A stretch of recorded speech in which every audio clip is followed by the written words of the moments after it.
Hey guys, welcome to Recipes Tested. This is gonna be story time of my horrific 4th of July weekend. Okay, so I'll start at the beginning. I have 2 dogs, Dell and Canine. We love them, they're family, no shame. I just love my dogs, okay? All this week leading up to the 4th, people have been lighting off fireworks in my neighborhood. My dogs have massive anxiety when it comes to fireworks, freaking out, heavily panting.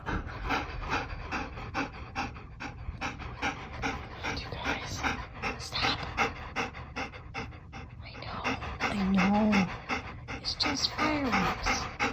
I know it's hard to see, but anyway, after 2 or 3 nights of dealing with the dogs, being all upset, talking to my husband, I was like, honey, go camping for the weekend so that the dogs don't have to be all scared. So he's like, good idea. We're just gonna go leave Saturday morning, spend the night, come back Sunday. So the week leading up to it, I was like, okay, we're gonna pack Thursday, Friday, be ready to go, because we have a camper and stuff, and just go. So we get there, we have this beautiful spot, flat area, which you know is important with a camper, a creek, beautiful trees, lots of shade, lots of sun, a perfect breeze that was blowing through the campground, so it made it not so hot. It was literally the perfect camping spot. And we're walking around, I'm, you know, letting the dogs go in the water and play and stuff like that. The kids are playing, throwing rocks and things. And I'm walking with the dogs and I see a deer. I saw a little doe about 50, 60 feet away from me. She didn't hear me because the creek was so loud, but I saw her. And then she saw me. I tried to get my husband to come over and look. And then as soon as he came over, she bolted. He saw her running away, but he didn't see her in her full glory. And I was like, oh, cool. I've never seen a deer that close. Then we made dinner, the most delicious steaks. The sun is setting. It's about 9:30. We are looking at the creek with the dogs. My husband and I, the kids are in the camper playing tic-tac-toe. We're looking across the creek and like, so we have this flat area, right? And then the creek's like right here. It keeps going flat a little bit and then it's like a mountain. And I was like, this is perfect, right? And out of nowhere, we see a bear. Oh my God, where'd he go?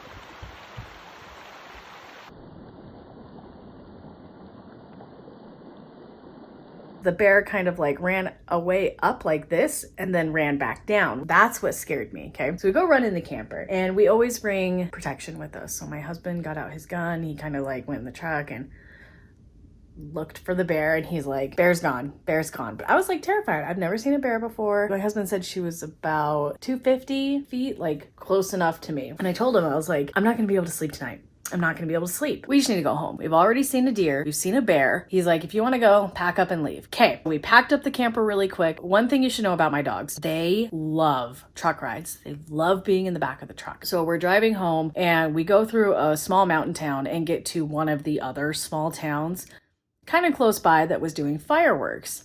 And this is when my weekend started going from good, kind of bad, to really, really bad. On our way back, we see the cool red moon from the sunset. We run into the cows, and then we go through this town and we hear a couple of fireworks. Canine, our dog that really freaks out, we were driving so quickly that she couldn't hear the fireworks over the wind in her ears. And I was like, this is perfect. Let's just go through this town. That'll be it. We'll just go home. It'll be late. We'll go to bed, unload the camper, everything. It'll be, you know, said and done. This town is about an hour away from where we actually live, right? And we have to go slow down from 65 miles an hour to 35. When we were slowing down, there was a huge firework that went off. Literally scared this shit out of Canine. Poor little girl jumps out of the truck. Which, you know, my dog is almost 7. I know my dog. I wouldn't put her in the bed of my truck if I knew she was gonna jump out, okay? She doesn't jump. She doesn't jump in the truck. She doesn't jump in the cab. So it's pitch black by this time. Fireworks are going off. So we pull over, grab our flashlights, and we are walking around this town screaming her name. She's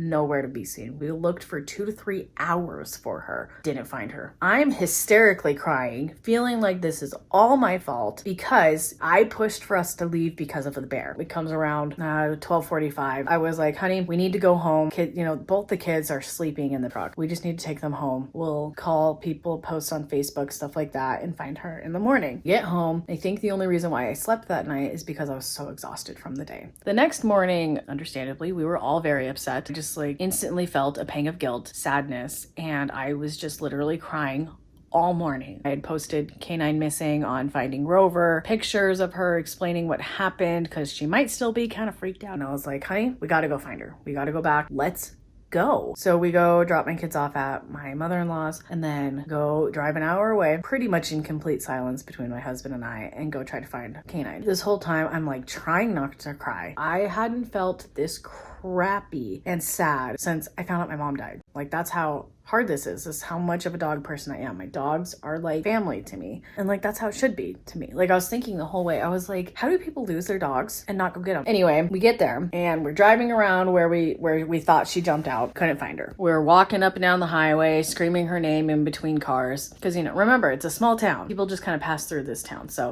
we stop at a gas station. I stayed in the car because remember, my eyes are puffy. I'm like looking like a freaking, like, I don't even know. My eyes were just bad. I couldn't get out of the truck. And it was like 90 degrees Fahrenheit outside. So like we're sweating, it's hot, it's miserable off the side of the freeway. Like, it just wasn't very fun. And so my husband goes and asks, and the people at the gas station gave us a number for dispatch. So he calls dispatch and asked if they had any reported dogs. One guy said that he found 2. I'll have an officer meet you out there. You can look and see if that's your dog. So we go meet at the pound. He was like, yeah, I got 2 of these guys. We'll go look and see. And so I'm like, oh, thank you. And I'm like still crying because I'm like, this is literally our last hope. So we get in, I hear barking. I turned to my husband and I was like, in my eyes, I was like, oh, is that Canine? That's Canine. That's Canine's bark. And I was like, I can't get my hopes up. So we go and look. Canine heard us talking and it was her. And I just like, I instantly started crying because I was like, this is my dog. And I was so happy, and she was soaking wet. She smelled so bad, but like the instant happiness,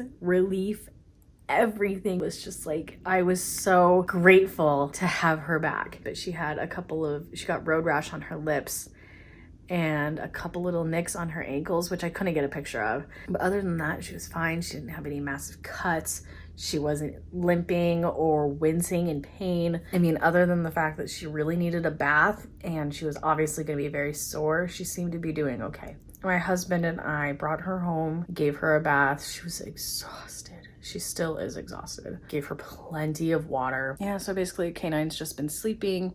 The wound on her lip has scabbed over. It's getting better. She's sleeping so much that it's actually kind of working out because she's not licking her lips and making the wound. Like, she's letting it heal. We called the vet, let them know, and they were honestly more concerned about her mental state than about her physical state. Because I was like, she's not like she's in pain. She's just really sleepy.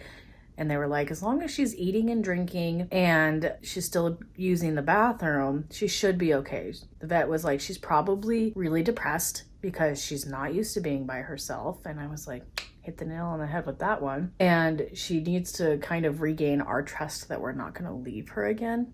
She just needs to, recuperate. I'm still kind of torn because like the first half of this weekend was amazing. Like, this campsite was great.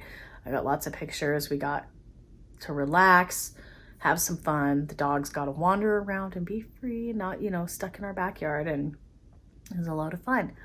But then it was like bear hit, total disaster. But it ended on a happy note because we have our dog back. She's not seriously injured, which is really, really good. Relieved and happy that everything worked out in our favor. Anyway, that was my crazy 4th of July. I mean, it really sucked. It was really great too. We have a lot of good memories, a lot of bad memories. I can officially say that 2020 has been the worst year of my life. Overall, like, I'm so ready for this year to be over. Anyway, guys, thank you so much for watching. If you're made it this far, give it a like if you like vlogs. Let me know. I can throw a couple of these in here every once in a while. And leave a comment down below. Let me know how your 4th of July was, your Independence Day was. Go ahead and subscribe. Check out other videos. Let me know what you think.